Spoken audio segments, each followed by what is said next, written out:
Born of Bread is a Paper Mario styled RPG that's overloaded with charming characters, stylistic environments, and is a fun time for anyone who just wants a cute and compact adventure.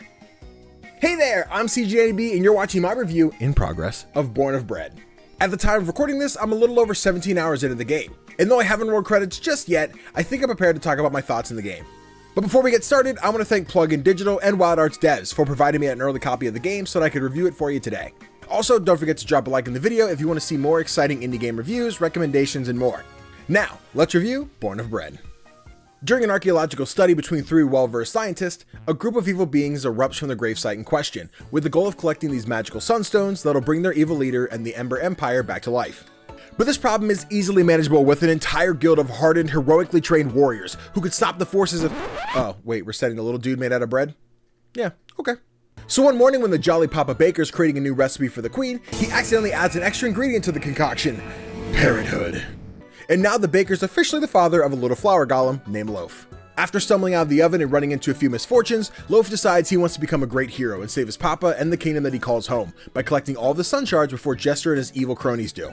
But he can't do it alone, so Loaf explores the kingdom while meeting some new buddies who plan to help him on his adventure. And now, we have our motivation and our story in place. Now, as I mentioned before, and as I'm sure you've already noticed from previous footage, Born of Bread features a similar style to the Paper Mario franchise, with 2D characters that jump, flip, rotate, and run through a detailed 3D world. You'll discover lush green forests filled with loud birds and badgers, to then step into some gross sewers with smelly rats and questionable sludge monsters. Or if you're really feeling into the winter season, there's a snow-capped mountaintop with a mansion that definitely could have been built in a better location. But hey, I guess if you have the money, do what you want with your own home. Regardless of the biomes that you're exploring, you can't help but notice the absurd amount of detail that's gone into making every inch and pixel of Born of Bread look aesthetically pleasing. The lighting and shadow systems make what would traditionally be a flat-looking experience pop with extraordinary depth that I think trumps any Paper Mario game to date. Up to where I'm currently at in my playthrough, I've only had a handful of graphical hiccups, where the world doesn't load and I can see doors way before I'm supposed to. But in the pre-release patch notes, the team has already taken note of this and is working on a fix already. Also, WildArts, I may have discovered this early on, but I think we use the same font for our work. Is that Riffic that I see on that level up screen? It's good taste. Just like the franchise that inspired it, Born of Bread has two major portions of its gameplay: exploration and combat. While you march little doughy feet from town to town, there will be obstacles that are impeding you from collecting new items, moving to the next location, or finding the lost lizard children of this mysterious NPC. Don't worry, we'll get back to them soon. Now this is when you'll use your trusty sidekicks to take care of these pesky annoyances. Perhaps there's a giant dirt mound in your way. Well, Link can dig right through that. Or maybe you need an old wooden barricade burned down to find a secret collectible. Psh, easy peasy for Chloe. Okay, how about an astral projection of a giant flower that you need to reach the top of the forest? Okay, one of these things is not like the other, but Yagi definitely has you covered there. And every time your buddies are helping you out, Loaf will give you a big old supportive thumbs up to let you know that you're doing a great job.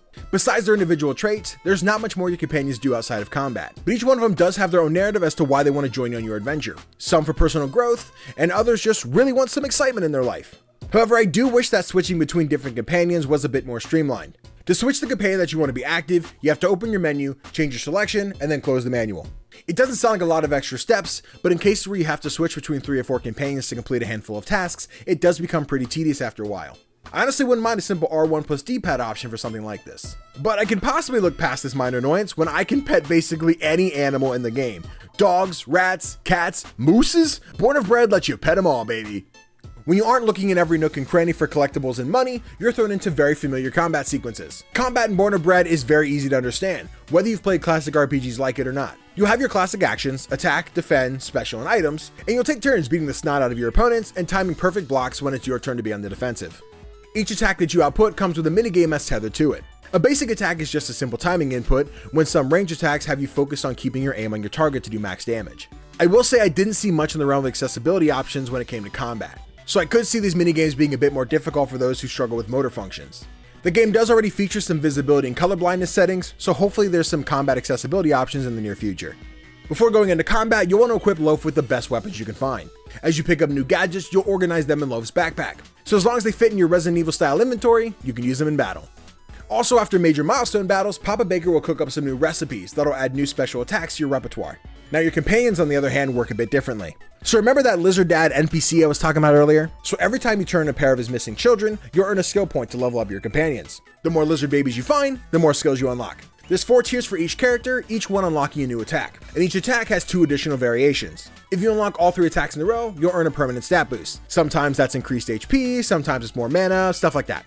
So far, I focus heavily on upgrading Lint and Yagi's skill trees because I use them the most in combat. Chloe's pretty good too, but she's far more of a supportive character.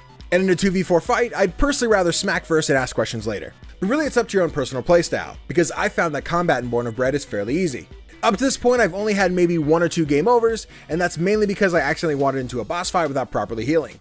Otherwise, I would have smoked him on the first try. Trust me, I'm just that good. Unlike other RPGs where you're seeing giant damage numbers on the screen, Born of Bread maintains its softer appearance by keeping the numbers small and compact. Your average attack is most likely only doing single-digit damage, and though I can't see a full health bar, I have to imagine that bosses, at most, have double digits for their max health. But these smaller numbers don't make the combat feel sluggish or less impactful, but just right.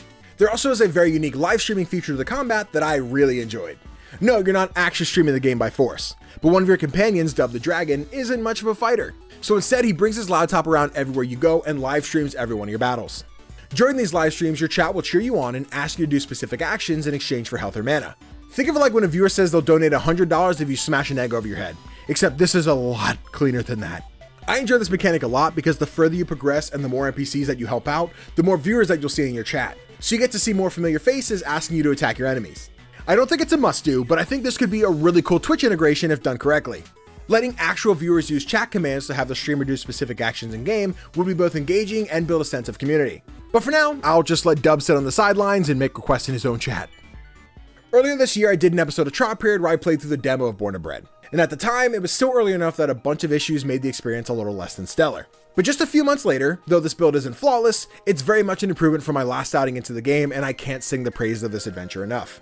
Currently in my playthrough, I'm at the point where I have to assume I'm in the final stretch of the story. I've unlocked the final companion, who I won't spoil for you here, as well as hit a major story beat, so I have to guess I'm just about to hit that finish line. But even with what I've played so far, Born of Bread is a visually amazing RPG, with enjoyable characters, fun combat, and a world that I will most certainly be diving into again when I get around to picking this up on PlayStation to go for that Platinum Trophy. Just not right now, because I do not have time for that. It's Game of the Year season, people. Thank you so much for watching my review of Born of Bread. If you want to pick up the game for yourself, it releases on December 5th. If you check out the description, I've already included the link for the Steam page down below, but you can also pick it up on Switch, PlayStation, and Xbox. Let me know in the comments if you're going to be picking up Born of Bread, and if so, what platform you're playing it on. Thanks again for watching, and be sure to subscribe for more indie gaming goodness.